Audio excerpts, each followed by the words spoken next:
Agri कोल्यांची fish curry लागते चवीला लई भारी. बुधवार असो, शुक्रवार असो किंवा रविवारी बनवूया चला ना घरच्या घरी. सो इथे आपण आज बांगड्याचं कालवण बनवत आहोत, ज्यासाठी मी इथे एक वाटण बनवते. हे वाटण तुम्ही मिक्सरमध्ये सुद्धा बनवू शकता, पण माझ्याकडे पाटा अवेलेबल आहे म्हणून मी पाट्यावर बनवते. आता पाट्याबद्दल कायच सांगायचं, जेव्हाही पाट्यावरचं जेवण म्हटलं की सगळ्यांना आठवते ती म्हणजे आपली लाडकी आजी, जी आपल्याला मस्त मस्त जेवण करून खायला घालायची. सो इथे मी वाटणामध्ये घेतला आहे ओला नारळ, कोथिंबीर, लसूण, अद्रक आणि हिरवी मिरची. पाट्यावर मस्त बारीक असं वाटून होतं.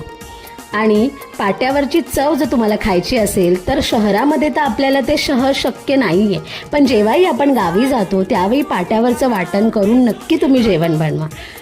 इकडे तुम्ही बघू शकता मी मस्त ताजे असे बांगडे घेतले आहेत. सोबतच मी हिंगाची फोडणी देणार आहे आणि लसूणसुद्धा त्यात टाकणार आहे.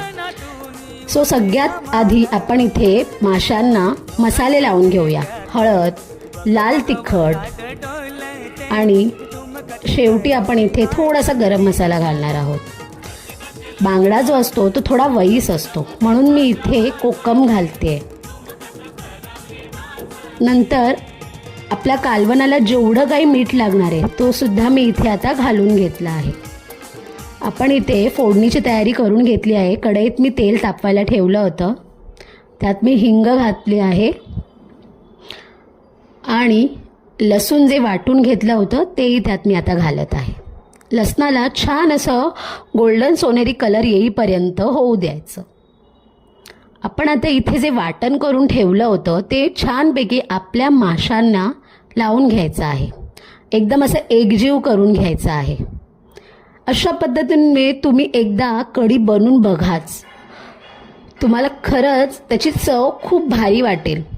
हॉटेलमध्ये भेटते तशीच किंबहुना त्याहूनही जास्त आवडेल तुम्हाला.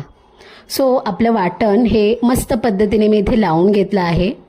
आता आपल्याला काय करायचं आहे, जी आपली फोडणी आहे बघा, आपले लसूण मस्तपैकी सोनेरी झाले, त्याच्यामध्ये आपल्याला हे काप असे टाकून घ्यायचे आहेत आणि उर्वरित जो मसाला आहे तोही त्यात घालून घ्यायचा आहे.